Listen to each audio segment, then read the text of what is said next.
Excellent openings తో అన్ని చోట్ల అంచనాలను మించిపోయే రేంజ్ లో ట్రెండ్ ను చూపెడుతున్న యంగ్ హీరో కిరణ్ అబ్బవరం నటించిన latest movie Chennai love story 2 రోజులు పూర్తయిన తర్వాత తెలుగు రాష్ట్రాలలో ఓవరాల్ గా 11.25 కోట్ల రేంజ్ లో గ్రాస్ మార్క్ ను అందుకోగా వరల్డ్ వైడ్ గా 16.7 కోట్ల రేంజ్ లో గ్రాస్ ను సొంతం చేసుకుంది. ఇక మూడవ రోజు సండే అడ్వాంటేజ్ తో అన్ని చోట్ల వీర లెవెల్లో కుమ్మేసింది ఈ సినిమా. తెలుగు రాష్ట్రాల్లో ఓవరాల్ గా బాక్సాఫీస్ దగ్గర ఎక్సలెంట్ గా జోరును చూపించిన ఈ సినిమా 5.5 కోట్లకు పైగా వసూలను అందుకుంటుంది అనుకుంటే 6 కోట్ల మార్క్ గ్రాస్ దిశగా దూసుకుపోయింది అనే చెప్పాలి. ఇక Karnataka, rest of India, overseas అన్ని చోట్ల కూడా మంచి ట్రెండ్ ను చూపించడంతో వరల్డ్ వైడ్ గా 8 కోట్లకు పైగానే గ్రాస్ మార్క్ ను అందుకున్నట్లు అంచనా. దాంతో ఈ రోజు సాధించిన కలెక్షన్లతో తెలుగు రాష్ట్రాలలో 17 కోట్లకు పైగా గ్రాస్ మార్క్ ను సొంతం చేసుకుని దుమ్ము దులిపేసింది ఈ సినిమా.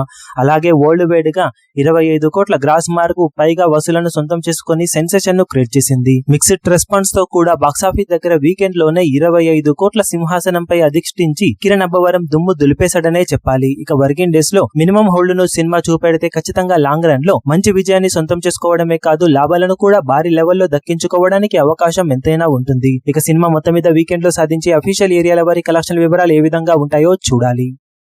ఈ వీడియో మీకు నచ్చినట్లయితే లైక్ చేయండి, షేర్ చేయండి, ఛానల్ ను సబ్స్క్రైబ్ చేయడం మాత్రం మరవకండి. ఏ చిన్న అప్డేట్ ను మిస్ అవ్వకూడదు అనుకుంటే బెల్ ఐకాన్ ను ప్రెస్ చేయండి.